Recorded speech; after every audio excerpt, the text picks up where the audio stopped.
बिस्मिल्लाहिर्रहमानिर्रहीम।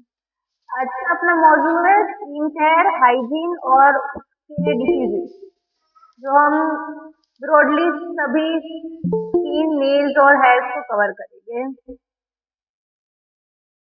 अब जो मैं इल्म बांट रही हूँ आप लोगों के साथ, वो ना ही सिर्फ आपको काम आएगा, आपके फैमिली मेंबर्स, फ्रेंड्स और सोशली सभी को ये इल्म काम आ सकता है, तो आप सबको शेयर करना। सबसे पहले सन प्रोटेक्शन। सन प्रोटेक्शन मतलब हमें धूप की जो हम रेज होती है, उसकी जो किरणें होती है, उससे हमें बचना है ताकि हमें टैनिंग ना हो। जैसे आप पहले स्क्रीन में देख रहे हो, ये बिफोर और आफ्टर। जो पहले का फेस है वो टैन हो चुका है, काला हो चुका है, और उसके बाद ये ग्लोइंग स्किन है जो आजकल की डिमांड है। तो हमें सन प्रोटेक्शन रखना है। अब हम सन से कैसे बच सकते हैं? हमें फुल स्लीव के कपड़े पहनने हैं। जैसे इस्लाम में बोला है हमें फुल स्लीव के कपड़े पहनने हैं, हिजाब जो कंपलसरी है वो अच्छी बात है और हमें उसके लिए प्राउड फील होना चाहिए। तो एक है फुल स्लीव, फुल कपड़े, हिजाब। फिर है गॉगल, जिससे हमें आईज प्रोटेक्ट रहेगी। फिर है हेड पहनना, अम्ब्रेला यूज करना, शेड में रहना और सनस्क्रीन यूज करना। फिर अब विंटर्स चल रहे हैं, ड्राई स्किन है सबकी, ड्राइनेस बहुत है, ह्यूमिडिटी कम है, तो एटलीस्ट 2 टाइम्स दिन में 2 बार हमें मॉइस्चराइज करना है। अब सर्दियाँ चल रही है तो सब बहुत ही गर्म पानी से नहाते हैं, तो उसका अवॉइड करना है, उसको गर्म पानी से बहुत नहीं नहाना है। ल्यूकवार्म वाटर, हल्का गर्म पानी से हम नहा सकते हैं। नहाने के बाद जो गीली चमड़ी होती है उससे हमें मॉइस्चराइज करना है ताकि वो मॉइस्चराइजर का इफेक्ट अच्छा हो। दिन में 2 बार मॉइस्चराइज करना है, एक सुबह और एक शाम। अब मॉइस्चराइज करने के बाद हमें सॉक्स पहन लेने हैं ताकि उसका एब्जॉर्प्शन अच्छे से हो। अब हार्श सोप का यूज नहीं करना है। जो भी हार्श सोप आते हैं जिसका पीएच ज्यादा होता है वो यूज नहीं करना है, वो हार्मफुल रहती है, चमड़ी को और भी ठीक कर देती है। तो हमें जो मॉइस्चराइजिंग सोप आते हैं उसी से ही नहाना है। फिर कई लोग जो बॉडी को स्क्रब करते हैं नहाते टाइम, जो हार्श स्क्रब्स आते हैं, फिर कूचा आता है जो झाली जैसा होता है, उससे स्क्रब करते हैं, वो नहीं करना है। हो सके तो हफ्ते में एक ही बार वो चीज करनी है, बाकी नहीं करनी है। उससे और भी ड्राई हो जाएगी। जैसे आप नीचे पैर देख रहे हो, मैं घूम करके दिखा रही हूँ, ये देखो खून निकल रहा है और बहुत ही ड्राई हो गई है, तो ये चीज अवॉइड करनी है।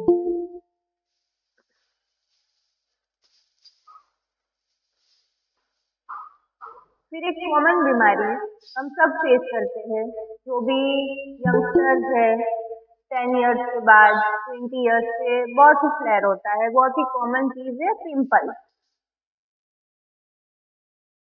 अब पिंपल्स में हमें क्या ध्यान रखना है और क्यों होते हैं? पिंपल्स होते हैं हॉर्मोन्स की वजह से, स्ट्रेस की वजह से, फेस को अच्छे से क्लीन नहीं करने का रखते हैं हम वो।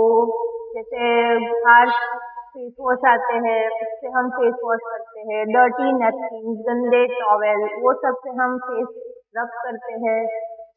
फिर जंक फूड खाते हैं। अल्लाह ने हमें जो इतनी सारी नेमतें दी है, हरी सब्जियां दी है, फ्रूट्स दी है, वो ना खा के हम फैक्ट्री से बनी हुई चीजें खाते हैं, उसकी वजह से भी पिंपल्स बहुत आम है।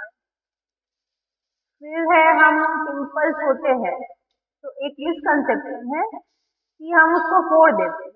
हमें लगता है कि अंदर से सब पस वगैरह जो उसका है इकट्ठा हुआ हो, वो हम निकाल दें तो पिंपल ठीक हो जाए, लेकिन उससे वो नहीं होता है। देखो जो आप पहला फोटो देख रहे हो उसमें उसने वो फोड़ दिए सारे, तो बहुत ही खराब हो चुका है, लाल हो गया है और फिर उसके नीचे गड्ढे हो गए हैं। तो वो चीज़ हमें अवॉइड करनी है, हमें स्क्रैच नहीं करनी है पिंपल को। फिर जो मैं आपको फेस वॉश का बोल रही थी, तो काफ़ी लोग मेकअप का इस्तेमाल करते हैं। अब मेकअप का इस्तेमाल करने के बाद उसको वॉश नहीं करते हैं। फेस को अच्छे से वॉश ना करने की वजह से जो मेकअप के पार्टिकल्स होते हैं छोटे छोटे जो उसके पाउडर, वो हमारे पोर्स के अंदर रह जाते हैं, तो उसकी वजह से भी पिंपल्स हो सकते हैं। फिर हम घरेलू नुस्खे का इस्तेमाल ज्यादा करते हैं, जैसे बेसन लगाना, मुल्तानी मिट्टी, दही, हल्दी, वो सब लगाते हैं। वो सबको अवॉइड करना है, उससे भी वही पोर्स ब्लॉक हो जाएंगे, पिंपल्स ज्यादा बढ़ जाएंगे और फिर वो ठीक नहीं होंगे। फिर है हार्मोन, हार्मोन्स की वजह से भी पिंपल्स हो सकते हैं और स्ट्रेस। तो हमें ये सब चीज़ों को अवॉइड करना है। जो भी मैंने आपको बताया कि पिंपल्स को फोड़ना नहीं है, मेकअप का इस्तेमाल नहीं करना है, घरेलू नुस्खे नहीं करने हैं, बाहर का जंक फूड नहीं खाना है, जो बहुत ही शुगरी है वो भी नहीं खाना है, फिर स्ट्रेस कम से कम लेना है। इसके लिए भी हम बहुत सारी चीज़ें कर सकते हैं जिससे स्ट्रेस ना हो। रिलैक्सेशन है, फिर हम अगर हम अल्लाह की राह पे चले गए, कुरान की तिलावत करेंगे, तो उससे हमारा स्ट्रेस और कम होगा। और फिर हाइजीन मेंटेन करना है, दिन में 2 बार फेस वॉश करना है, टॉवल चेंज करने हैं बार बार, और नाखून काट लेने हैं। नाखून गंदे होने से भी वो पिंपल्स में इन्फेक्शन हो जाता है। फाहिर ऐसा सलामुकुम। टॉपिक। माजरत चाहते हैं, ज़रा सा थोड़ा सा आप पहले जो आप बता चुकी हैं उसका थोड़ा सा जिस्ट बता दीजिएगा, हम ज़रा सा देर से लेट हो पाए। बड़ी बहुत शुक्रिया।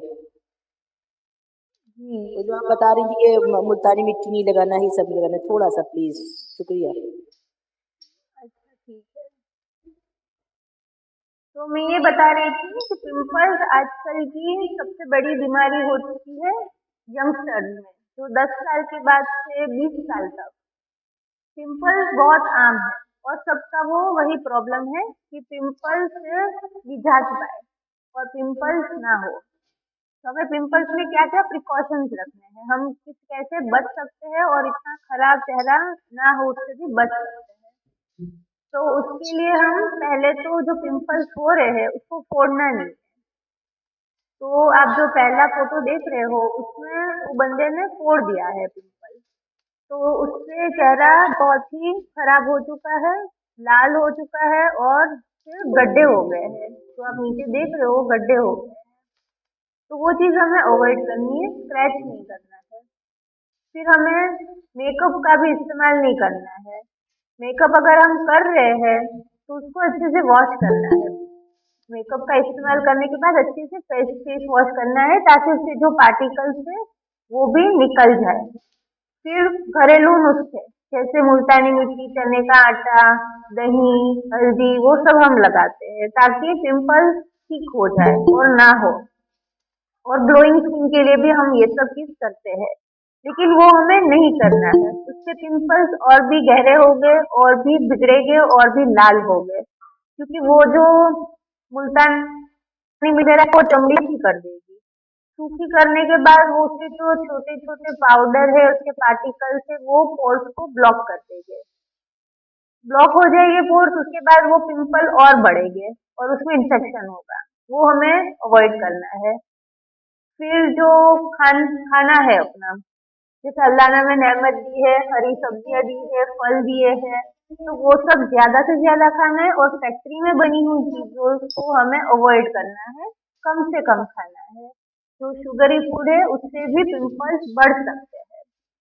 फिर है स्ट्रेस, स्ट्रेस हमें कम से कम लेना है और हॉर्मोन्स भी इसमें ज्यादा रोल प्ले करते हैं। हॉर्मोन्स में मैं बहुत ज्यादा डीप में नहीं जा रही हूँ, अगर इंशाल्लाह आगे टाइम मिलता है तो फिर हम उस पर भी बात करेंगे। फिर गंदे नैपकिन और टॉवल को यूज करना, फेस वॉश करने के बाद हम अगर वो गंदे टॉवल और नैपकिन से चेहरा पोछेंगे तो उससे भी पिंपल हो सकते हैं। और हमें बहुत ही घिसके चेहरा को सूखा नहीं करना है, उसको एयर ड्राई होने देना है, तो वो ज्यादा अच्छा है।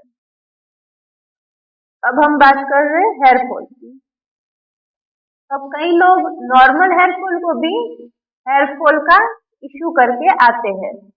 जैसे पूरे दिन में 100 बाल का झड़ना, 100 बाल का झड़ना नॉर्मल है। कई लोग उसमें पैनिक हो जाते हैं, हमारे बाल झड़ रहे हैं, लेकिन वो चीज बिल्कुल ही नॉर्मल है। 100 बाल का झड़ना बिल्कुल ही नॉर्मल है। अब दूसरा रीजन है हेयर फॉल का, न्यूट्रिशनल डेफिशिएंसी। मतलब हमारे खाना पीना में वो चीज की कमी है, कुछ न्यूट्रिएंट की, जैसे B12 है, D3 है, आयरन है, वो सब की कमी हो जाती है। फिर कोई स्ट्रेस होता है, कोई भी बॉडी में स्ट्रेस आता है, मेंटली कोई की वजह से भी हेयर फॉल होता है। फिर कोई बीमारी हो जाती है, हमें हॉस्पिटलाइज होना पड़ता है, या फिर कोई फीवर आता है, तो बॉडी जब स्ट्रेस में होती है तो वो बाल को न्यूट्रिएंट नहीं पहुंचाती है, तो फिर बाल झड़ जाते हैं। फिर हेयर फॉल का दूसरा रीजन है डैंड्रफ। जो गंदा स्काल्प होता है, डैंड्रफ होते हैं, किसी को जू लग जाते हैं, उसकी वजह से भी हेयर फॉल बहुत ही कॉमन है। फिर हम पार्लर में जाके हेयर कॉस्मेटिक्स कराते हैं, हेयर स्टाइल्स बनवाते हैं। अब हेयर कॉस्मेटिक्स में हेयर स्पा आता है, फिर केराटिन ट्रीटमेंट आता है, फिर स्ट्रेटनिंग, कर्लिंग, वो सब से हमें अवॉइड करना है। वो सब चीजों से भी हेयर फॉल हो सकता है। जो हाईलाइट करते हैं हेयर को, कलर करते हैं, वो सब चीजें को अवॉइड करना है। अब जो कॉमन हेयर फॉल की दूसरी रीजन है वो है हम टाइट हेयर स्टाइल्स बनाते हैं। जो पोनी या ब्रेड जो चोटी बनाते हैं, वो इतनी टाइट रखते हैं कि आगे से गंजापन हो जाता है, तो वो भी हमें लूज रखनी है। फिर टाइट स्कार्फ पहनना, टाइट हैट पहनना, उससे भी हेयर फॉल होता है। फिर प्रेगनेंसी के बाद भी हेयर फॉल बहुत ही आम है, क्योंकि प्रेगनेंसी में भी डिलीवरी के वक्त बॉडी स्ट्रेस में होती है, तो उसकी वजह से भी हेयर को न्यूट्रिशन नहीं मिलता है, तो उसके बाद भी हेयर फॉल होना बहुत ही कॉमन है। अब आता है उसमें हेयर फॉल के बहुत से टाइप्स होते हैं, जैसे हार्मोनल होते हैं, जेनेटिक्स होता है, ऑटो इम्यून होता है। इसमें मैं थोड़ा थोड़ा आपको बयान कर रही हूँ कि हार्मोन में जो लड़कों में काफी आम है, उनकी हार्मोन्स की वजह से गंजापन होना और वो परेशान हो जाते हैं, तो वो हार्मोनल है, उनके पापा दादा नाना को भी वो चुकी होती है, लेकिन वो बहुत ही आगे की एज में हो रही होती है, और उनको यंगस्टर्स में होने लगती है। मतलब कि 20 साल के आसपास उनको गंजापन आने लगता है। फिर है जेनेटिक, जैसे अपने जीन्स में ही हेयर फॉल का वो जीन है, हेरिडिटरी होता है। फिर एक ऑटो इम्यून कंडीशन, जिसमें अपनी जो इम्यूनिटी होती है, अपनी जो रोग प्रतिकारक शक्ति है, वो ही अपने बालों के खिलाफ काम करने लगती है। उसके बालों के खिलाफ वो ऐसे एंटीबॉडीज बनाती है कि वो बाल झड़ जाते हैं।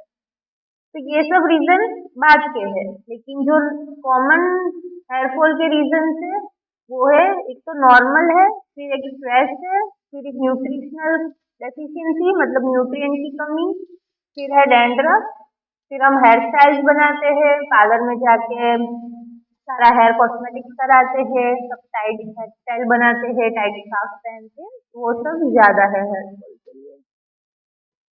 अब आता है ड्राई और फ्रीजी हेयर, मतलब रूखे बेजान बाल।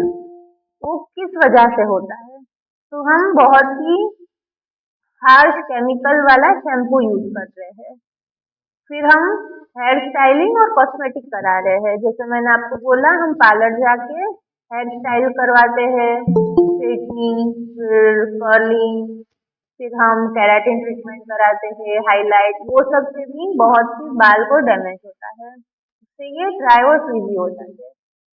फिर बहुत ही गर्म पानी से बाल धोना, अगर हम बहुत ही गर्म पानी से बाल धोएंगे तो जो बाल के जो उसका जो स्ट्रक्चर है, जो बाल, वो डैमेज हो रहा है, तो उसकी वजह से रूखे और बेजान लगने लगते हैं, वो मर जाते हैं।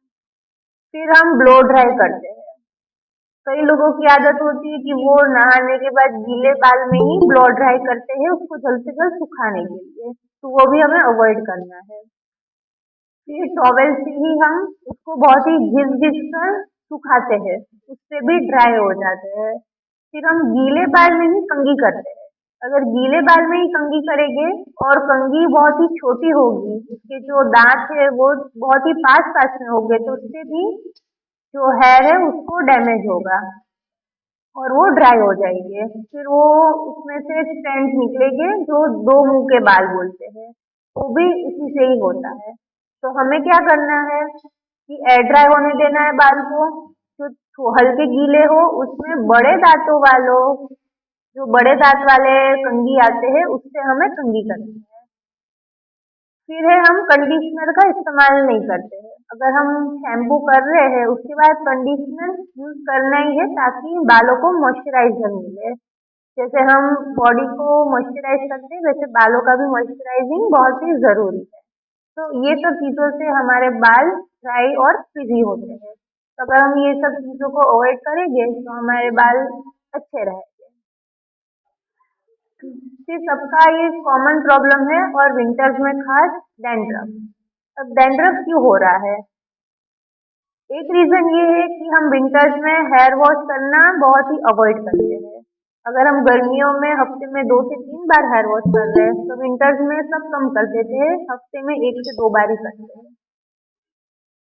तो जो गंदा स्काल्प होता है तो बहुत ही ऑयली चिपचिपा हो जाता है।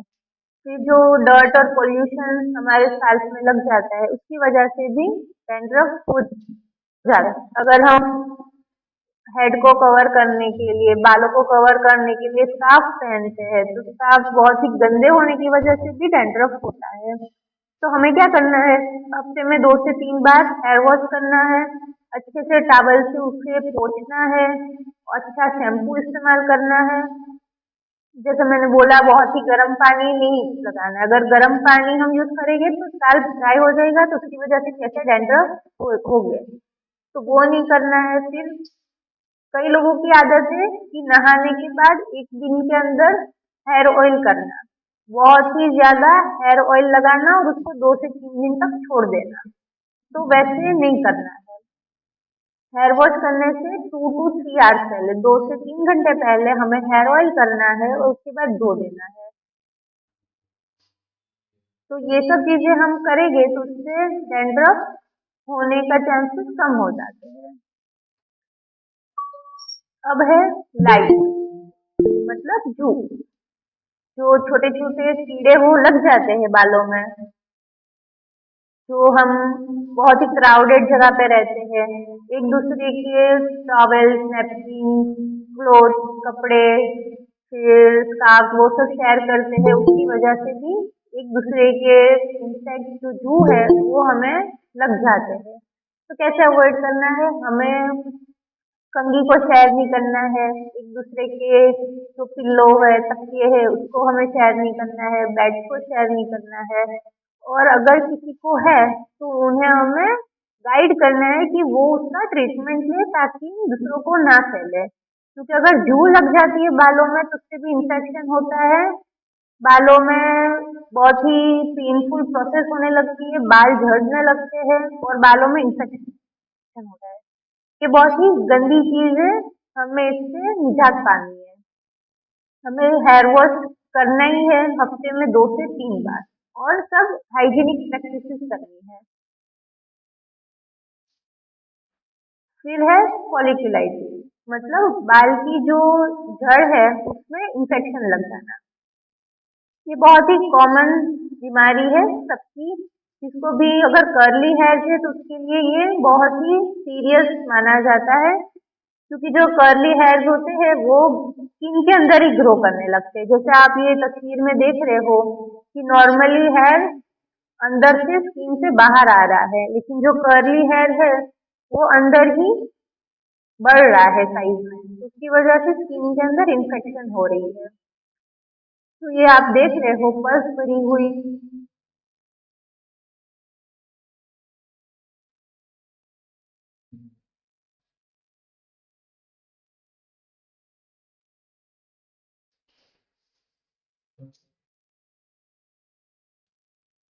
चलिए बिस्मिल्लाह कीजिए। वालेकुम। वालेकुम सलाम। और जैसे अभी आपने बताया कि ये जो बाल जो हैं ये बहुत ज़्यादा ड्राई हो जाते हैं, तो यानी मेरी सिस्टर है उनके बहुत ज़्यादा जो है लॉन्ग बाल थे और फिर उसके बाद जो है उनके ड्राई होने शुरू हो गए और वो 2 मुँह के बाल हुए, फिर उनके जो हैं वो मतलब इतने हेल्दी बाल थे कि अब जो है वो मतलब वो एक उसमें मतलब बनते नहीं थे। लेकिन अब जो है ना वो इतने बारीक हो गए हैं कि वो हैवी से जो है वो बिल्कुल बारीक हो गए हैं बाल और ड्राई हो गए हैं बिल्कुल जैसे एक जड़ होती है पूरे पहले शबाब पे होती है फिर उसके बाद वो सूख जाती है और इतना यंग स्टेज है फिर उसके बाद क्यों मतलब ऐसा हो गया कि उनके बाल जो है एकदम इतने मतलब पतले हो गए हैं हैवी से। और अच्छा दूसरा मेरा पतले ये हो गए सवाल है और जैसे अभी आपने दूसरा मेरा एक सवाल ये था कि अभी आपने जैसे बताया था कि ये जो गंजपना है ये हमारे मर्द हजरात में ज़्यादा पाया जाता है हार्मोनल डिस्टर्ब की वजह से ना, तो ये जो लोग मेडिसिन वगैरह यूज़ कर रहे होते हैं लीवर की या वैसी, तो आया ये भी देखा जाता है कि पहले तो उनके बहुत ज़्यादा बाल जो होते हैं वो बहुत ज़्यादा अच्छे होते हैं, जब वो कोई मेडिसिन या कोई कलर्स वगैरह यूज़ कर रहे होते हैं तो उससे भी उनके जो है वो गंजपना आना शुरू हो जाता है। तो वो क्या ऐसा मतलब प्रोडक्ट्स यूज़ करें कि आया कि वो उनकी जो है वो स्किन जो है वो भी अच्छी रहे, बाल भी अच्छे रहें और उनकी ग्रोथ भी बढ़े। और एक और सवाल मेरा ये था माज़रत के साथ कि आपने जब जैसे बताया था कि सन्स की लाइट्स की वजह से जो है वो डार्कनेस आ जाती है, जो बहुत ज़्यादा गोरे भी होते हैं उनमें भी जो है रंग जो है वो डार्क होना शुरू हो जाता है यानी। तो मेरा सवाल ये है कि फिर ऐसा हम क्या करें घर यानी डोमेस्टिक्स कोई टॉपिक नुस्खे बताएं क्योंकि अगर बाहर के जो हम यूज़ करते हैं सन ब्लॉक्स वगैरह हैं ये दूसरी चीज़ें हैं वो भी मैंने देखा है नुकसान दे रही होती हैं, हर स्किन को तो वो चीज़ें सूट नहीं कर रही होती है ना। तो कोई ऐसी घर की कोई मतलब नुस्खे जो हमारे घर में ही रखी हुई हों जो हमारे प्रोडक्ट्स जो हम घर में यूज़ कर रहे होते हैं अगर हम उन्हें यूज़ करें तो आया कि उससे कुछ फ़र्क हो सकता है और वो कौन सी ऐसी चीज़ें हैं जो मतलब हमें नुकसान भी नहीं देंगी अगर हम घर में कोई भी यूज़ कर ले। जी अस्सलाम वालेकुम खानम।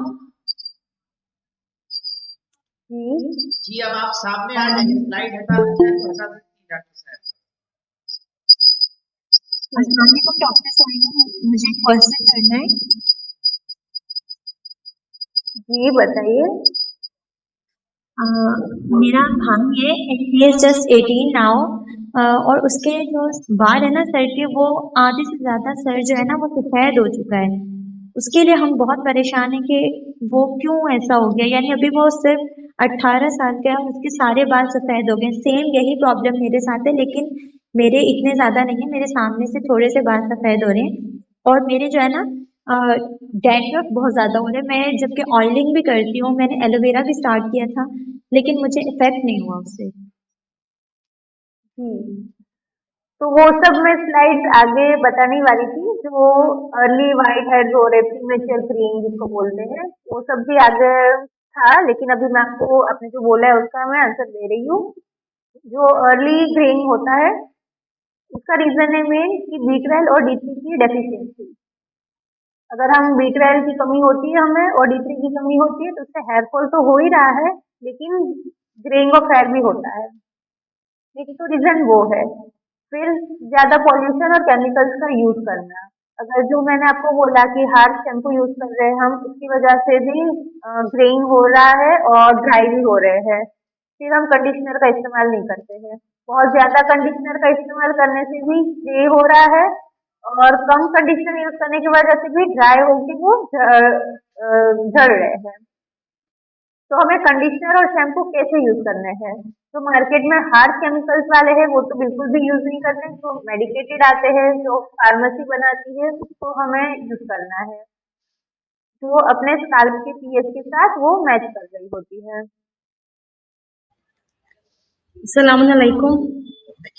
ये कैसे पता चलेगा कि मेरे स्कैल्प का क्या पीएच है और शैम्पू का क्या पीएच है अगर हम किसी डर्मेटोलॉजिस्ट को नहीं दिखा रहे तो? जी सबके स्काल्प का पीएच सेम ही होता है जो 7 के अराउंड होता है। अच्छा लेकिन जो मार्केट में अल्कलाइन शैम्पूज आते हैं जिसका पीएच 8, 8.5, 9 ऐसा होता है, तो हमें ऐसा शैम्पू का इस्तेमाल करना है जिसका पीएच अपने स्काल्प के साथ मैच हो। अपने स्काल्प का पीएच है अराउंड 5.5 to 7, तो हम उस रेंज का पीएच का शैम्पू यूज करेंगे तो ज्यादा अच्छा है। और शैम्पू में वैसे लिखा नहीं होता है कि पीएच कौन से नंबर का है, हमें वही देखना है कि वो डर्मेटोलॉजिकली टेस्टेड है या नहीं। अच्छा, और जैसे कि एक्ने स्कार्स हो जाते फेस में, उसके लिए क्या कर सकते हैं? जी, सबसे पहले तो मैंने जैसे बताया कि पिंपल्स को हमें छोड़ना नहीं है, जी। और पिंपल्स बड़े ना हो उसका हमें ख्याल रखना है। जैसे शुगरी फूड को अवॉइड करना है, उसको छोड़ना नहीं है, जो होम रेमेडीज है उसको भी अवॉइड करना है, और स्ट्रेस वगैरह हमें नहीं लेना है।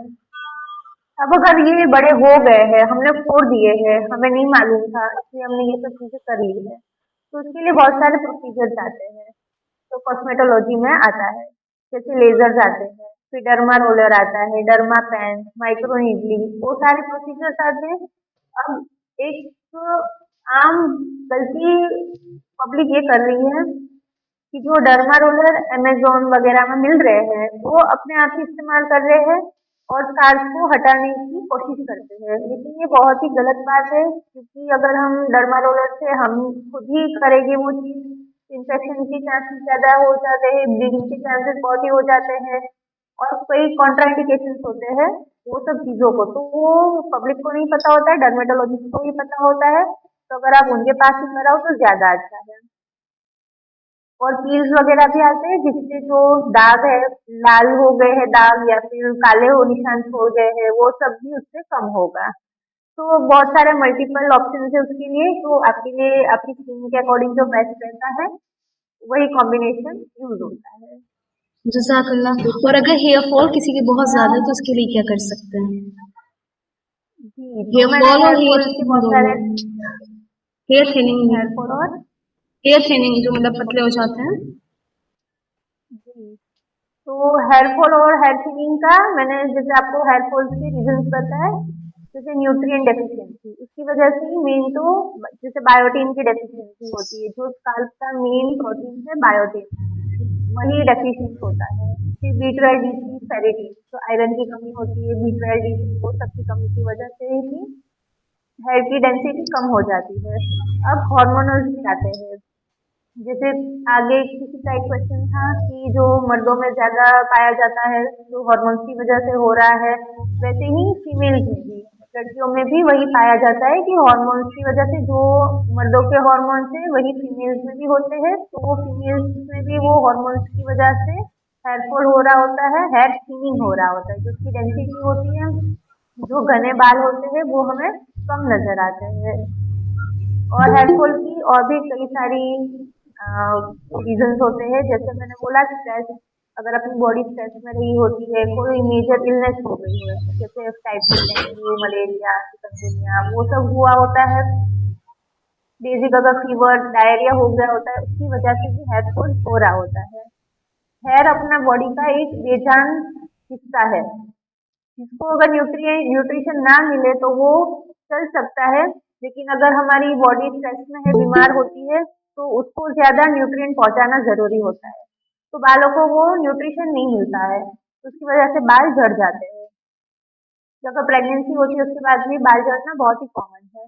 तो ये सारे फैक्टर्स है जिसकी वजह से हेयर फॉल हो रहा होता है। जैसे अगर मैंने आपको बताया कि जो पार्लर में हम हेयर कॉस्मेटिक्स वगैरह कराते हैं, तो उसकी वजह से भी हेयर फॉल हो रहा होता है, तो हमें ढूंढना है कि क्या रीजन है। अगर हमने पार्लर में जाके कुछ करवाया है, कलरिंग करवाई है, उसकी वजह से हेयर फॉल हो रहा है, या फिर हम बीमार हुए थे उसकी वजह से, कोई न्यूट्रिएंट की कमी है, तो हमें लैब में जाके ब्लड सैंपल देके हमें ये सारे रिपोर्ट करवाने हैं। तो कोई डेफिशिएंसी आती है तो उसके सप्लीमेंट्स लेने हैं, तो इंशाल्लाह सारी अगर जो नीड्स है वो पूरी हो जाएगी, तो हेयर का जो डेंसिटी है, हेयर कलर है, हेयर थिनिंग की जो परेशानी है वो सब ठीक हो जाएगी। जज़ाकल्लाह। सलामुअलैकुम खान डॉक्टर मेरी जी। बेटी है। मेरे क्या नाम बेटे के बॉडी पर छोटे छोटे दाने होते हैं और वो दवाई भी खा रहा है थोड़ा सा 5-6 महीने से। तो ये दाने दवाइयों की वजह से है या कोई बॉडी में कोई इन्फेक्शन है, कैसे क्या है? अच्छा, वो दाने कहाँ पे हो रहे हैं? बॉडी में, पूरी बॉडी पे हो जाते हैं, पेट पे, हाथ पे, कहीं भी हो जाते हैं वो। अच्छा, वो दाने दर्द कर रहे हैं, खुजली हो रही है, क्या हो रहा है? नहीं नहीं, कुछ भी नहीं होता उसमें। अच्छा, हल्की हल्की खुजली होती है। रात में होती है, दिन में होती है? ये तो नहीं, मैं मलकुत रात में होती है कि दिन में, किसी भी टाइम हो जाती है वो। अगर आप बोल रहे हो दवाई लेने के बाद हो रहा है तो उसको पिंपल्स बोलते हैं। नहीं, जो पिंपल्स दवाई नहीं लेने है। के बाद उसको पिंपल्स हो रहे होते हैं। अगर आप दवाई नहीं के खार, बाद बोल रहे पिंपल्स हो, नहीं है दवाई वो। लेने के बाद ही, जी, तो फिर हमें जो फोटो ही देखना पड़ेगा और उसी से मुझे देखना पड़ेगा। इसके दाने तो बहुत सारे टाइप के होते हैं। अगर आप एसोसिएशन दे रहे हो कि दवाई लेने के बाद हो रहा है तो फिर एक्नेफोम इरप्शन बोलते हैं, तो पिंपल्स बढ़ जाते हैं पूरी बॉडी में। तो अगर आप दवाई बंद करोगे, अगर कोई सप्लीमेंट ले रहा है, B12 का, बी कॉम्प्लेक्स ले रहा है, तो फिर उसकी वजह से एक्नेफोम इरप्शन बहुत ही कॉमन है।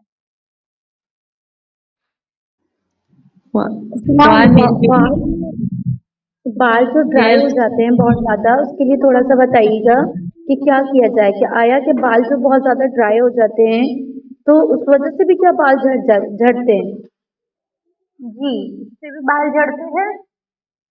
और ड्राई बाल का रीजन है, जैसे मैंने आपको बोला कि वो हम गीले बाल को ही कंघी करते थे, फिर हम सुखाते हैं, अगर ब्लो ड्राई करके सुखाते हैं उससे भी ड्राई हो रहे होते हैं। अगर हम हार्श शैम्पू, जो केमिकल वाले शैम्पू आते हैं, उसको इस्तेमाल करते हैं, उसकी वजह से भी ड्राई हो रहे होते हैं।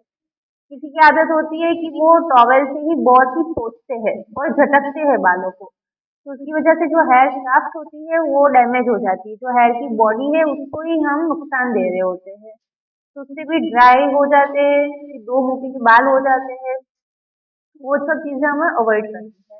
और बहुत ही स्टीम्ड वाटर, जो उबलता हुआ पानी का इस्तेमाल करना, वो भी बहुत ही गलत बात है। हमें हल्का नीम गर्म पानी का इस्तेमाल करना है बाल धोने के लिए, तो उससे हमारे बाल हेल्दी रहेंगे।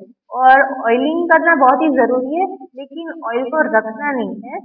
2-3 दिनों तक हम रखते हैं वो बहुत ही गलत है। हमें हाफ एन आवर से 2 to 3 आवर्स तक हमें रखना है हेयर ऑयल को, और फिर वॉश कर देना है। और कंडीशनर तो इस्तेमाल करना ही है, क्योंकि हम हेयर वॉश करते हैं तो उससे ड्राई हो जाती है, क्योंकि हेयर शाफ्ट भी ड्राई हो जाते हैं, स्कैल्प भी ड्राई हो जाते हैं। तो कंडीशनिंग तो करना ही है, तो उससे अच्छे रहेंगे। एक क्वेश्चन आया था। हाँ, मेरा नेटवर्क कट गया था, मैं लेफ्ट हो गई थी। खार, क्या बताया था आपने दानों के लिए वो? जी, दानों के लिए मैंने वो बोला कि आप अगर दवाई के साथ उसको एसोसिएट कर रहे हैं, तो दवाई लेने के बाद एक्ने फॉर्म इरप्शन बहुत ही कॉमन है। जो हल्की हल्की चीज जैसे दाने हो जाते हैं, वो अगर आप उसको खुजली बोल रहे हो और पूरी बॉडी में बोल रहे हो, तो फिर मुझे उसको देखना पड़ेगा कि क्या है। देखे बिना तो हम नहीं बता सकते कि एग्जैक्टली क्या जी, है। एक क्वेश्चन ये था, मैसेज में किसी ने किया था कि हेयर ट्रांसप्लांट के बॉडी पे क्या इफेक्ट आते हैं। जी, क्या? हेयर ट्रांसप्लांट अगर कोई कराता है तो बॉडी पे क्या इफेक्ट आता है उसका। बॉडी में कोई इफेक्ट नहीं आता है। हेयर ट्रांसप्लांट एक लोकल प्रोसीजर है, उसको सर्जरी भी हम नहीं बोल सकते हैं, क्योंकि हेयर ट्रांसप्लांट में बाल को हेड से ही लेते हैं, स्कैल्प से ही लेते हैं, और उसको आगे की तरफ गंजा पर है उसी में ही ट्रांसप्लांट करते हैं। अगर हम बॉडी से बाल ले रहे हैं और सिर में लगा रहे हैं, तो फिर जो बॉडी से जहाँ पे लिया है वहां पे हल्का सा स्कार मार्क रह जाएगा, इन्फेक्शन होने के चांसेस रह जाएंगे। बाकी कोई बड़ी कोई प्रोसीजर ये है नहीं। हेयर ट्रांसप्लांट बहुत ही लोकल प्रोसीजर है, 2 to 3 आवर्स का प्रोसीजर है, और बॉडी को कोई भी नुकसान नहीं होता है, क्योंकि इसमें एनेस्थीसिया ही नहीं देते हैं। अगर जनरल एनेस्थीसिया देते हैं, कुछ खून निकल बह रहा होता है, तो फिर उसको बॉडी के साइड इफेक्ट होते हैं। ये बहुत ही सेफ प्रोसीजर मेरा ये क्वेश्चन था, अगर किसी की स्किन सेंसिटिव हो तो वो कैसे केयर करे, सेंसिटिव ड्राई? जी, सबसे पहले हमें जो सोप है नहाने के लिए, वो हमें चेंज कर लेना है। जो भी मार्केट में मिल रहे हैं वो बहुत ही हार्ड सोप है, उसको हमें इस्तेमाल नहीं करना है। जो नीम वाले आते हैं, जो मेडिकेटेड होते हैं उसको ही यूज करना है, जिसमें इमोलिएंट लिखा हुआ होता है। इमोलिएंट मतलब कि वो मॉइस्चराइज करेगा। अगर आपकी बहुत ही सेंसिटिव और ड्राई स्किन है तो उसको हमें मॉइस्चराइजिंग सोप के साथ ही इस्तेमाल वॉश करना है। तो एक है कि इमोलिएंट सोप का इस्तेमाल करना है। उसके बाद आता है कि बहुत ही गर्म पानी से हमें उसको वॉश नहीं करना है, हमें नीम गर्म पानी का इस्तेमाल करना है, हमें मेडिकेटेड सोप से नहाना है और उसके बाद जो हल्की गीली चमड़ी होती है उसमें ही मॉइस्चराइजर इस्तेमाल करना है। अब मॉइस्चराइजर के भी बहुत सारे टाइप्स है जो मार्केट में मिलते हैं, वो कुछ अच्छे हैं, कुछ हमें नुकसान भी देते हैं। तो उसका भी हमें प्रोडक्ट देखना है कि वो डर्मेटोलॉजिकली टेस्टेड है या नहीं, और वही प्रोडक्ट का यूज करना है जिसमें सेरामाइड कॉम्प्लेक्स होता है। तो सेरामाइड जिसमें इंग्रेडिएंट चेक करना है जिसमें सेरामाइड है उसका ही हमें इस्तेमाल करना है और दिन में 2 बार उसको यूज करना है मॉइस्चराइजर को। डॉक्टर साहिबा, बाल 4 साल की है और उसके ना एक तो बाल बहुत पतले हैं और हेयर फॉल होता है उसके बहुत ज्यादा। सब बोलने से गंजा करा दो ठीक हो जाएगी, क्या ऐसा हो जाता है? नहीं, ये उसका ये सॉल्यूशन नहीं है उसको गंजा कराना। अगर स्काल्प में जो थिनिंग हो रहा है वो बीच से थिनिंग हो रहा है, पूरे स्काल्प से थिनिंग हो रहा है, कहाँ से बाल झड़ रहे, क्या आप मुझे वो बता सकते हैं? वो पूरे हेयर से झड़ते हैं, जब कॉम्ब करते हैं जब भी वैसे भी झड़ने लगते हैं। वो चोटी बनती है शायद, स्कूल जाती है ना। जी, तो जैसे मैंने बताया कि चोटी बनाते हैं तो हम बहुत ही टाइट चोटी बनाते हैं, तो उससे भी बाल का खिंचाव होता है, तो उसके रूट्स होते हैं वो पहले से ही नाजुक होते हैं, तो अगर हम उसको टाइट कस के बांधेंगे तो वो उससे भी हेयर फॉल हो रहा होता है, तो हमें पहले कस के नहीं बांधना है। फिर अगर हम पतली उसको भी स्कूल भेज रहे हैं साफ, जी, अगर आप बोल रहे हो पतली है तो कोई न्यूट्रिएंट की कमी होगी। अगर आयरन की कमी है, फिर B12 डी की, फिर अगर कोई थायराइड की दिक्कत है तो उसकी वजह से भी ये हेयर फॉल हो रहा है। जैसे मैं मान रही हूँ कि उसको बहुत ही लंबे टाइम से हेयर फॉल हो रहा होगा, तो ये न्यूट्रिएंट डेफिशिएंसी बहुत ही कॉमन है टीनेजर यही में। टाइम से हो, अस्सलाम वालेकुम ज्यादा लंबे डॉक्टर टाइम से साहिबा। नहीं। जी, कब से हो रहा है? ये 2 मंथ हुए होंगे, 2 मंथ शायद बस। अच्छा, तो 2 मंथ पहले कभी बस बीमार पड़ी हो 4 मंथ तक? शुरू से बाल पतले हैं। जी, शुरू से बाल पतले, वही मैं बोल रही हूँ कि ये लंबे समय का अगर है तो फिर न्यूट्रिएंट डेफिशिएंसी, जैसे आपने बोला कि वो पतली है और टीनेजर है तो उसमें न्यूट्रिएंट डेफिशिएंसी बहुत ही आम है, क्योंकि बॉडी ग्रो कर रही है और उसको बहुत न्यूट्रिशन नहीं मिल रहा है, तो वो बॉडी को ग्रो करने में वो न्यूट्रिएंट को इस्तेमाल करेगा, ना कि वो बाल को बनाने में। तो अगर आप उसका लेवल चेक करवा लो, उसके सप्लीमेंट्स लो, तो वो इंशाल्लाह ठीक होने लगेगा। अस्सलाम वालेकुम डॉक्टर साहिबा। जी, वालेकुम सलाम। मुझे ये पूछना था कि मैं जो हूँ ना पाकिस्तान से हूँ, मैंने ये देखा है कि इंडिया की जो खवातीन होती है ना उनके माशाल्लाह बाल बहुत खूबसूरत होते हैं, तो क्या वो कोई स्पेशल हर्ब्स इस्तेमाल करते हैं या वहाँ के शैम्पू अच्छे हैं या पानी अच्छा है, या मुझे काइंडली अगर कोई शैम्पू अच्छा है तो मुझे सजेस्ट कर दें, मैं भी यूज़ कर लूँ। जी, जो आप इंडिया में देख रहे हो वो अगर कोई सेलिब्रिटी है तो वो सारे ट्रीटमेंट कराते हैं, केराटिन ट्रीटमेंट, बोटॉक्स कराते हैं, तो बोटॉक्स से भी बाल बहुत ही अच्छे रहते हैं। तो अगर कोई वो सेलिब्रिटी का आप देख रहे हो तो वो बहुत ही फेक है, वो सारा ट्रीटमेंट करा के बैठे हुए होते हैं और पब्लिसिटी करा रहे हैं, तो आप उनको फॉलो मत कीजिए। बाकी तो हमें जो हरी सब्जियां वगैरह है वही खाना है, और शैम्पू का बहुत ही बड़ा रोल है। अगर हम बहुत ही हार्ड शैम्पू, जैसे मैं आपको बार बार बता रही हूँ, हार्ड शैम्पू का इस्तेमाल कर रहे हैं तो वो नहीं करना है, तो मेडिकेटेड शैम्पू आ रहे हैं उसी का ही इस्तेमाल करना है।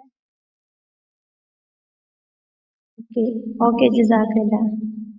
पर एक बात ये कहना थी, सजेशन भी है समझिए हमारा, कि जैसे ये शैम्पू की जगह ये सब यही रीठा रीठा पड़ता है उसमें, तो अगर रीठा, सीकाकाई और आंवला ये 3 चीजें, थोड़ा जहमत तो है, ये सारी ख्वारान सुन रही होंगी, इनके लिए अब ये बात पहुंचेगी, तो इसको जो है इसको भिगो करके रात में रख दें और इसका मतलब वो निकाल करके छान के पानी उससे धोएं।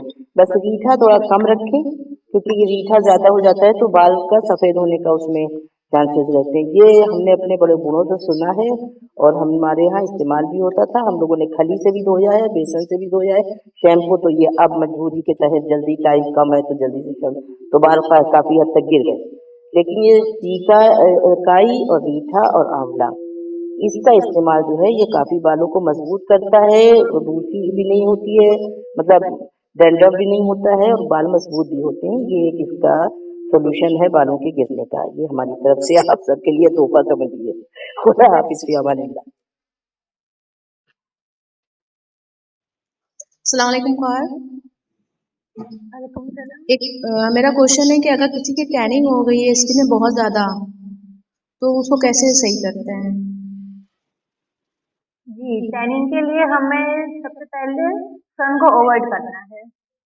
जो सनस्क्रीन्स आते हैं वो यूज़ करना है, फिर फुल स्लीव के कपड़े पहनने हैं। अगर बॉडी की टैनिंग की बात कर रहे हो तो वो एंटीऑक्सीडेंट की कमी की वजह से होता है, जैसे विटामिन सी, उसकी कमी की वजह से। फिर ग्लूटाथायोन की टैबलेट्स आ रहे हैं अब मार्केट में, तो वो हम अगर लेना चालू कर दें तो उससे भी काफ़ी ग्लो आने लगता है, लेकिन उसको भी वो सप्लीमेंट है। जब तक आप लोगे तो फिर 6 महीने तक उसका इफेक्ट आएगा, उसके बाद वो इफेक्ट नहीं आएगा।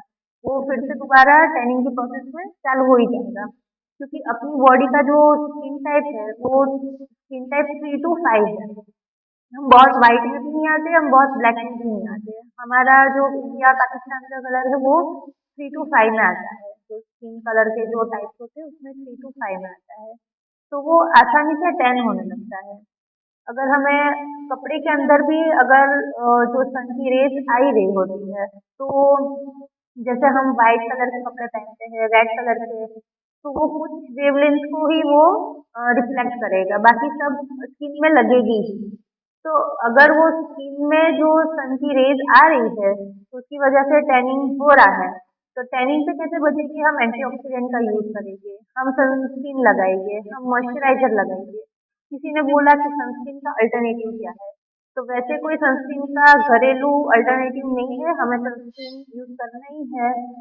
लेकिन अगर हम अल्टरनेटिव चाहते हैं तो हम मॉइस्चराइज यूज कर सकते हैं। जो कैलेमैन लोशन आता है जो इचिंग के लिए होता है, जो सूट करता है बॉडी को, वो सबसे सस्ता अल्टरनेटिव है, तो वो अगर हम लगा लें तो उससे भी हो सकता है।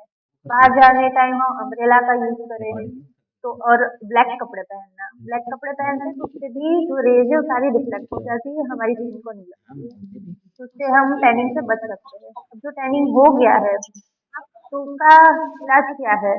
तो एक आता है बॉडी पील करवाना।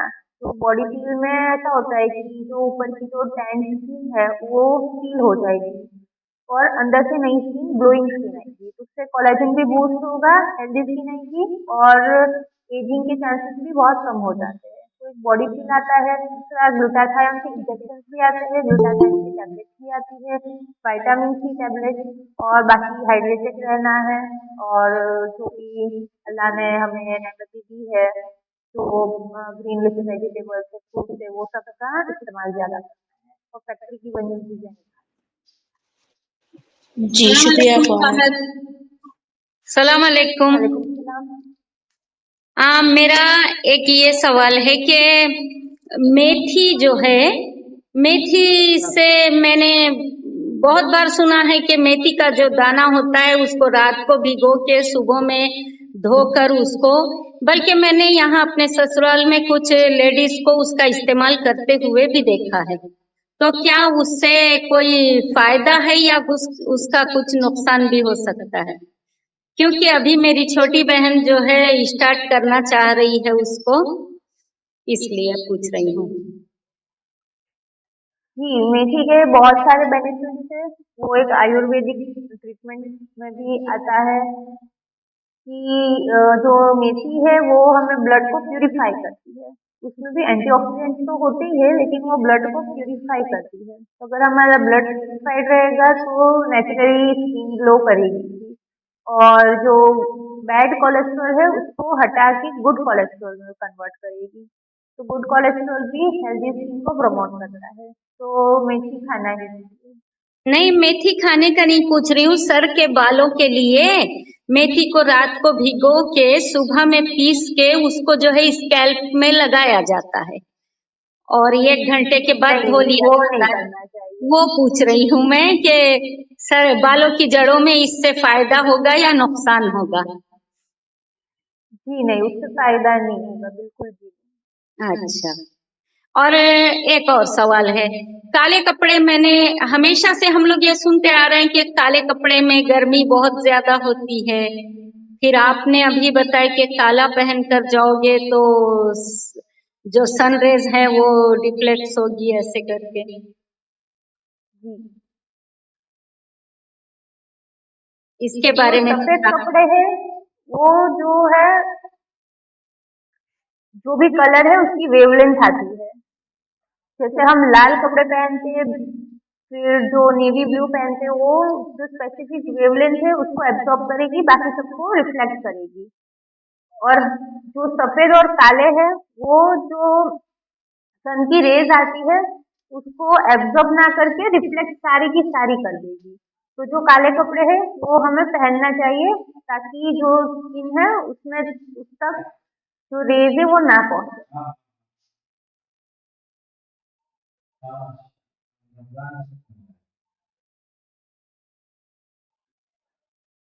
ओके, शुक्रिया फहर।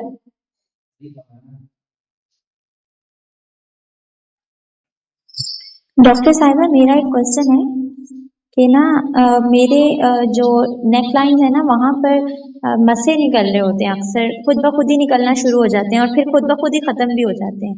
तो ये कोई नुकसान करते हैं क्या? मैंने सुना है कि ये कैंसर की निशानी है। जी, वो कैंसर की निशानी नहीं है। आपके जो नेक के अराउंड मसे हो रहे हैं तो आपके नेक के अराउंड कालापन भी हो रहा है। नहीं नहीं, कालापन नहीं होता, रेड कलर के या तो स्पॉट्स पड़ जाते हैं। ये ना मेरी दादी अम्मा और मेरे पापा के भी, आई थिंक पता नहीं मेरे ये इनहेरिटेड है या फिर क्योंकि उनके जो है ना बाजू पर अक्सर रेड कलर के धब्बे होते थे, तो वो मेरे भी हैं, बाजू पर भी हैं और गर्दन पर भी निकल रहे हैं और मसे खुद ब खुद बन जाते हैं और अक्सर ये छोटे छोटे जो है ना बिल्कुल दाने टाइप होते हैं। जो छोटे दाने जो है वो लाल कलर के, उसको चेरी एंजियोमा बोलते हैं। जो अपनी ब्लड वेसल्स है वो वहाँ पे ज्यादा प्रोलिफरेट करने लगती है, ज्यादा बनने लगती है। तो वो बहुत ही नॉर्मल चीज है। अगर वो ज्यादा हो रही है, अगर एक दो है तो वो नॉर्मल है। अगर आपने अचानक से नोटिस किया है कि वो बहुत ही बढ़ रहे हैं, 5-10 एक साथ हो गए हैं, तो वो इंटरनली कोई डिस्टरबेंस चल रहा है। और आप मसे भी बोल रहे हो, तो जो मसे है वो भी इंटरनली कोई डिस्टरबेंस हो रही होती है, उसकी वजह से मसे हो रहे हैं। तो इंटरनली नहीं क्या बाहर डिस्टरबेंस चल रही है? नहीं बाहर आप मेरा क्वेश्चन समझे नहीं। जो मसे हैं वो व्हाइट कलर की हैं, लेकिन जो ये रेड स्पॉट्स है ना ये स्किन में ही है, मतलब हमवार हैं, उभरे हुए नहीं है मसों की तरह से, बस धब्बे पड़े हुए रेड कलर के। अच्छा, तो जो आप मसे की बात कर रहे हो जो सफेद रंग के हैं, वो भी कोई इंटरनली जो डिस्टरबेंस चल रही होती है उसकी वजह से ही होते हैं। अब मसे के बहुत सारे रीजन हैं, जैसे अगर हम बहुत ही हाई ग्लाइसेमिक इंडेक्स वाला खाना खाते हैं जिससे इंसुलिन स्पाइक होता है, अगर इंसुलिन रेजिस्टेंस होने लगता है तो उसकी वजह से भी मसे निकलते हैं। अगर लिपिड जो हमारा कोलेस्ट्रॉल जो खून में चर्बी का जो मात्रा है, जो उसका लेवल्स है, वो अगर ब्लड में बहुत बढ़ जाएगा तो उसकी वजह से भी ऐसे स्किन बढ़ने लगेगी। क्योंकि इंसुलिन माना जाता है कि इंसुलिन ग्रोथ कराता है, तो वो स्किन का अबनॉर्मल ग्रोथ करा के उसको वहाँ पे एक मास बना देगा। तो वो जो मसे है वो कुछ भी इंटरनली डिस्टरबेंस चल रहा होता है उसका ही एक साइन है। वो एक अर्ली साइन है ताकि हमें पता चले कि कुछ गड़बड़ चल रही है हमारी बॉडी में, तो हम उस पे ध्यान दे के हम लाइफस्टाइल को चेंज करें। तो आप अगर आपके ब्लड कोलेस्ट्रॉल लेवल्स और ब्लड शुगर लेवल करा लो तो फिर हमें पता चल जाएगा कि आपको वो जो मसे है वो उसकी वजह से ही है या नहीं। जी ख्वाहिर जज़ाकल्लाह। अस्सलामुअलैकुम इंशाल्लाह सुने यहाँ पे रोका मैं जाए। पूछ रही थी कि इंसुलिन बढ़ने की वजह से भी टैनिंग हो जाती है? नहीं, ऐसा अभी तक कोई प्रूव नहीं हुआ है कि इंसुलिन बढ़ने की वजह से टैनिंग हो रही है। इंसुलिन ग्रोथ कराती है, तो ऐसे जो अबनॉर्मल मसे होना, कालापन होना, जो गर्दन के आसपास कालापन, बगल में कालापन और जांघों में कालापन जो हो रहा है, और हाथों की जो जॉइंट्स है वहां पे कालापन अगर आ रहा है तो वो इंसुलिन की वजह से है, लेकिन जो फुल बॉडी में जो टैनिंग आ रहा है वो इंसुलिन की वजह से नहीं। हाँ हेलो सलाम वालेकुम। वालेकुम सलाम सलाम। वालेकुम। वालेकुम सलाम। हाँ हाँ, मेरी बेटी के जो है दाहिनी तरफ वो तिल की तरह से है आधे फेस में, तो वो बहुत परेशान रहती है, उसके लिए कोई बताइए आप। कब से ये चीज हो रही है? ये करीब है सर नहीं, ये करीब 8-9 साल से। और आपकी बेटी कितने साल की है? अब इस वक्त में 22 साल की है। अच्छा, तो वो क्या तिल हो गए हैं चेहरे के दाहिनी तरफ? क्या हो गए? तिल हो गया आप बोल रहे हो? अच्छा नहीं, ये पूछ रही क्या तिल हो गया है आपकी बेटी को? हाँ हाँ, तिल की तरह से महीन महीन से है, जैसे निशान टाइप में।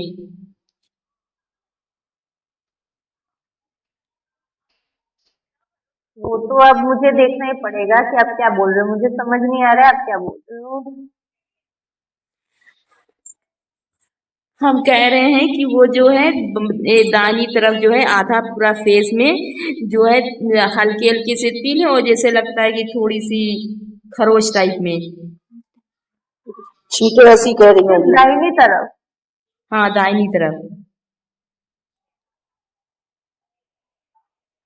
तो वो तिल जैसा आप बोल रहे हो वो फ्रेकल्स भी हो सकते हैं, लेंटिजेंस भी हो सकते हैं, और एक मलाजमाकिया टाइप भी हो सकता है, जो झाए होते हैं उसका भी एक टाइप हो हाँ सकता है। अच्छा, तो वो बहुत सारे उसके रीजन थे, अगर मैं देखूंगी तो मुझे ज्यादा पता चलेगा, तो मैं आपको बेहतर इलाज बता सकूँ। तो आपको फूड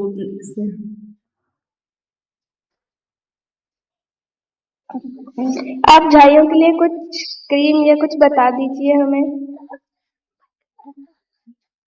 झाइयों को अगर हमें रोकना है तो उसके पहले रीजन जानना होगी कि क्यों हो रहा है। झाइयों के बहुत सारे रीजन है। एक है सूप, सूप से वो बढ़ता है और भी गहरा होता है। फिर एक है प्रेगनेंसी, प्रेगनेंसी के बाद जो हार्मोन्स चेंज हो रहे होते हैं उसके बाद भी झाया होने लगते हैं। फिर है थायराइड, अगर आपको थायराइड की कोई दिक्कत है तो थायराइड से भी जाए गहरे होते हैं और उसको वो बड़े भी हो जाते हैं। फिर है एंटीऑक्सीडेंट की कमी, अगर हमारी बॉडी में एंटीऑक्सीडेंट नहीं है तो उसको वो मेलानिन जो अपनी स्किन का जो कलर प्रोड्यूसिंग सेल्स है मेलानिन, वो मेलानिन को ज्यादा बनाने लगता है, तो उससे भी जाए होने लगते हैं। तो हम उसको कैसे रोकें? तो एक ही हमें सनस्क्रीन यूज करना है। उसके बाद अगर जाए हो गए हैं तो हमें उसको एक्सफोलिएट करना है। तो उसके लिए जो ग्लाइकोलिक एसिड पील आता है वो कर सकते हैं। ग्लाइकोलिक एसिड की जो क्रीम्स आती है वो भी हम चेहरे पे लगा सकते हैं, लेकिन उससे 100% नहीं जाता है। 80% जितना हमें रिस्पॉन्स दिखता है, उसमें भी पेशेंस रखना होता है। 4 से 6 महीना लगता है उसको हल्का होने में। और दूसरा हम कोई सप्लीमेंट्स लेते हैं, जो ओसी पील्स आती है, हार्मोनल पील्स आती है, वो अगर हम इस्तेमाल करते हैं तो उससे भी जाए होते हैं, तो उसका भी हमें अवॉइड करना है। सलाम अलैकुम। वालेकुम सलाम। जी, हम आपसे यानी कि आप महुआ में हो तो हमें बच्ची को लेकर यानी आपसे मुलाकात करनी है, क्योंकि थोड़ा सा हमें 2-3 सवालात हैं, तो हो सकता हो तो आपके क्लिनिक पर आ सकते हैं। जी, फिलहाल अब तो मेरा क्लिनिक नहीं है, मैं अभी बड़ौदा में हूँ। अच्छा तो मैं बड़ौदा में ही प्रैक्टिस कर रही हूँ, तो मैं 2 साल बाद क्लिनिक करने वाली हूँ। अगर फिर अच्छा भी आपको दिखाना है तो आप मुझे कांटेक्ट कर सकते हैं। जी, यानी आपका कांटेक्ट नंबर मिल सकेगा हमें? जी, आप मुझे फिर आप मौलाना को बोलना तो आपको कांटेक्ट नंबर दे देंगे। ओके, शुक्रिया। और मुझे एक सवाल मिनट सर, मुझे ये पूछना था कि ये जो ज्यादा तिल या अगर मस्से निकलने लगते हैं तो उसका क्या रीजन हो सकता है? क्योंकि ज़्यादा यानी फेस पे तिल भी हो रहे हैं अभी जल्दी, यानी बहुत ज़्यादा छोटे छोटे से तिल भी निकलते जा रहे हैं, और मस्से की भी प्रॉब्लम बढ़ रही है जबकि इसके पहले नहीं थी ज़्यादा। तो ये किस वजह से हो सकता है? जी, जो चेहरे में तिल जो आप बोल रहे हो, तो मैंने आपको बताया वो फ्रेकल्स, लेंटिशंस हो सकते हैं, और मेलास्मा का भी वो एक टाइप है जो जाए होते हैं। अगर ये फ्रेकल्स है तो वो सनरेज ने आपकी स्किन को डैमेज कर दिया है, उसकी वजह से जो मेलेनिन है वो वहाँ पे बहुत ही इकट्ठा हो गए है, तो वो तिल दिख रहा है।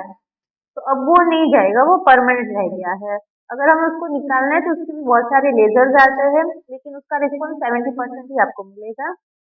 तो हमें अब इसको कैसे रोकना है, तो हमें सनब्लॉक यूज करना ही है। जो सनस्क्रीन आते हैं उसका हमें इस्तेमाल करना है। ऐसा तो और नहीं जो है मैम मचे हैं, कि हमने अगर कोई ऐसी दवाइयाँ वगैरह से भी ये चीज़ ज़्यादा हो जाता है, एंटीबायोटिक यूज नहीं करने से दवाई होता है? से जो नहीं उससे नहीं होता है। जो आप तिल जैसा बोल रहे हो वो फ्रेकल्स है, वो सनरेज की डैमेज की वजह से ही वो मेलेनिन इकट्ठा हो गए वहां पे, तो वो दवाई का कोई लेना देना नहीं है। अच्छा, और ये मस्से जो होते हैं वो किस वजह से होते हैं? जो मचे हैं वो अपनी जो इंटरनली कोई डिस्टरबेंस चल रही होती है, कोई गड़बड़ी चल रही होती है, उसकी वजह से ही है। जैसे कि अगर हम डायबिटिक है, अगर आप डायबिटिक नहीं हो तो आपका जो हाई ग्लाइसेमिक इंडेक्स फूड खाते हो, जो शुगरी फूड खाते हो, ज्यादा कार्बोहाइड्रेट वाला खा रहे हो, तो उससे इंसुलिन स्पाइक्स आते हैं। इंसुलिन अगर बढ़ जाता है तो वो ग्रोथ कराता है, अब नॉर्मल ग्रोथ कराता है स्किन का, उसकी वजह से ये सब मांस जैसा मसा हो जाता है। और अगर हमारे खून में चर्बी का मात्रा ज्यादा है, अगर चर्बी बहुत ज्यादा है, ब्लड कोलेस्ट्रॉल लेवल ज्यादा है, जिसमें गुड कोलेस्ट्रॉल और बैड कोलेस्ट्रॉल दोनों आता है, अगर बैड कोलेस्ट्रॉल ज्यादा है तो वो भी ग्रोथ कराता है। तो हमें वो चेक कराना है कि हमें शुगर ज्यादा है या नहीं, इंसुलिन लेवल कितने हैं। शुगर नहीं है पर कोलेस्ट्रॉल थोड़ा है, ज़्यादा नहीं है लेकिन थोड़ा हाँ रहता है। जी, शुगर है नहीं, लेकिन इंसुलिन लेवल्स कितना है वो भी चेक कराना होता है, फास्टिंग सीरम इंसुलिन लेवल्स कराने होते हैं, क्योंकि जितना इंसुलिन स्पाइक होगा उतना उसका रेजिस्टेंस आएगा। शुगर को सेल्स के अंदर ले जाने के लिए इंसुलिन बहुत ही मेजर रोल प्ले करता है।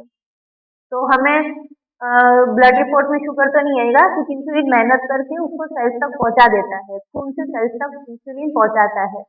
लेकिन इंसुलिन के कितने स्पाइक्स हो रहे हैं, फिर इंसुलिन कितना रेजिस्टेंस हो रहा है, जितना वो स्पाइक होगा इतना वो थक जाएगा और इतना वो यूज हो जाएगा, फिर वो आगे काम नहीं करेगा। और इंसुलिन रेजिस्टेंस आने के बाद जो ब्लड शुगर हो राइज हो जाती है, जिससे डायबिटीज होता है, तो उसका जो मेन रीजन है वो इंसुलिन ही है। तो अगर आपका ब्लड शुगर लेवल नॉर्मल आ रहा है, लेकिन इंसुलिन कितना आ रहा है, अगर लेस देन 6 है तो वो नॉर्मल है, अगर 6 से ज्यादा है तो आप प्री डायबिटिक स्टेज में ही हो, तो आपको उसका लाइफ स्टाइल चेंजेस करना ही है।